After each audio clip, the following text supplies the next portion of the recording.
I came home for Christmas, and my seat was gone. Not moved, not replaced. Gone.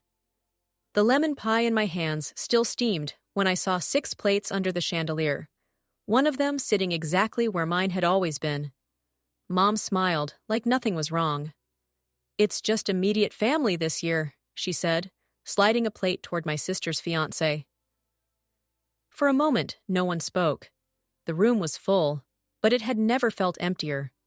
I set the pie down, smiled back, and thought, if family is about belonging, what happens when they quietly vote you out? Everything looked the same. The garland on the banister, the chipped snowman mugs, Bing Crosby looping in the background. Perfect. Except for the one thing missing, me. Grace was glowing in a red sweater I'd given her last year. Brent, her fiancé, laughed too loudly, the kind of laugh that fills space and demands approval. Mom hovered near the stove, running the room like a play she'd directed 1,000 times. "Need help with the table?" I asked. She didn't look up. "We're all set, sweetheart. Just immediate family this year." Her tone wasn't cruel. It was final, like she'd already buried the conversation before it began. 6 plates, 6 smiles, and none of them were mine. I'd spent years being the quiet backbone of this family, the one who fixed things before they broke. Rent for Grace, repairs for the lake house, groceries for Mom, streaming subscriptions, car loans, electric bills. I thought that made me part of them. I thought contribution meant belonging. But standing there, watching Mom hand my seat to a man who'd been here for 5 months, I realized it had never been about love.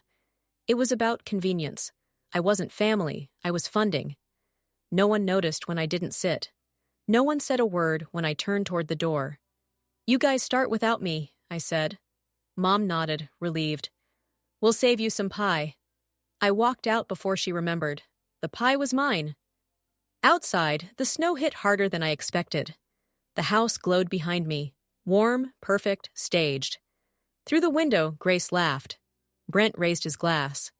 Mom smiled. From the outside, it looked like love. Inside, it was the quietest betrayal I'd ever witnessed.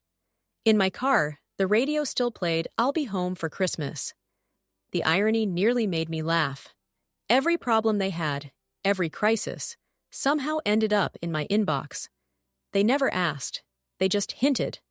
And I always filled the silence with money. Love had turned into a transaction, and I was the only one still paying. I looked at my reflection in the window. Tired eyes, tight jaw.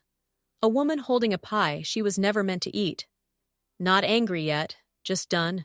When I got home, it was midnight. I placed the pie on the counter. The silence felt honest. No laughter, no background music pretending everything was fine. Just me. I opened my laptop. The screen lit up blue. My budgeting app blinked open. Under family expenses, the list was endless. Click. Monthly transfer, paused. Click. Grace's car loan, canceled. Click. Prime account, ended. Click. Netflix, logged out of all devices. Each click sounded like a match being struck. Not to burn bridges, to light my own way out. It came the next morning. Hard, fast, demanding. "Mom, Grace, what did you do?" Mom barked. "My card got declined. Grace can't pay her loan. You canceled Prime." I leaned on the doorway. "Good morning to you too." Her eyes flashed. "You're being cruel." "For paying for myself?" "You weren't uninvited," she said sharply. "It was just immediate family. Brent's part of Grace's future." "And I'm—" "What?" Mom's voice turned cold. "You have no husband, no kids, and you make good money. It's your responsibility to support this family." The sentence hung between us like frost. Something inside me clicked. "I'm done." She blinked. "You're choosing a fight." "No, I'm choosing a boundary." Days passed. Calls piled up. I didn't answer any. Then, on January 3rd, a message appeared. From Brent. "I don't know if I should send this, but you deserve to hear it." An audio file, forks, laughter, Bing Crosby again. Then voices. Mom. "Probably sulking. She loves playing the victim." Grace. She'll get over it. She always does. Dad. At least now we can have a peaceful Christmas. Uncle Neil. She tries too hard. Exhausting. Laughter. Then Brent's voice, uneasy. You know, she can probably hear this. Silence. I played it twice. 3 times. Then I stopped. The hurt wasn't loud. It was surgical. A week later, another knock. Mom again. Grace behind her, pale, shaken. The kitchen caught fire, Mom said. We need help until insurance clears. Is everyone okay? Yes, we just need a little help. Of course. I reached into my coat pocket and handed her an envelope. Her relief cracked open until she saw inside. A single $50 bill. What is this supposed to be? That, I said, is what my seat at the table was worth. The next morning, Brent showed up. He looked tired. She opened a credit card under your name, he said quietly. $8,000 in charges. He handed me the papers. Restaurant bills, hotel stays, a stroller from a luxury boutique. Why tell me this? I asked. Because it's wrong, he said, and because I couldn't keep pretending. That night, I called the bank. Then a lawyer. Justice didn't roar. It whispered through signatures, through proof, through peace. Weeks later, my lawyer called. Everything's finalized. Your name's cleared. I thanked her, hung up. The apartment was silent again, but this time it didn't feel empty. My phone buzzed.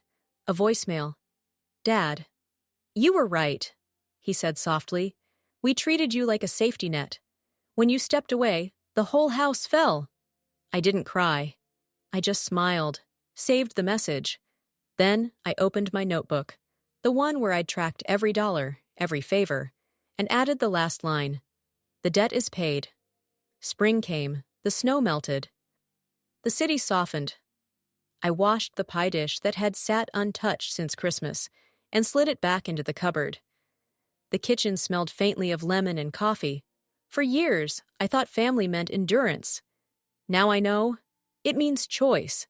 I came home for Christmas once, but what I found instead was peace.